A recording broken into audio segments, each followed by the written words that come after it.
कोई ज़ाफ़रान थोड़ी है, हमारे साथ हैं सदियों की अज़मतें मंसूर, किसी की बख्शी हुई आन बान थोड़ी है।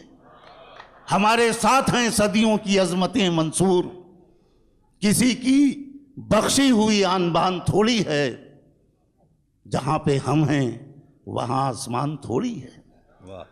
मुलाज़ा करें हज़रात के तंग आकर गलत बयानी से, तंग आकर गलत बयानी से हम अलग हो गए कहानी से, हम अलग हो गए कहानी से। ये जो आपकी खामोशी है बहुत ही बावकार खामोशी है।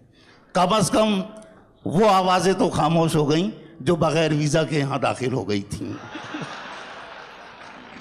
तंग आकर गलत बयानी से हम अलग हो गए कहानी से, और कितनी सदियों का कत्ल होता है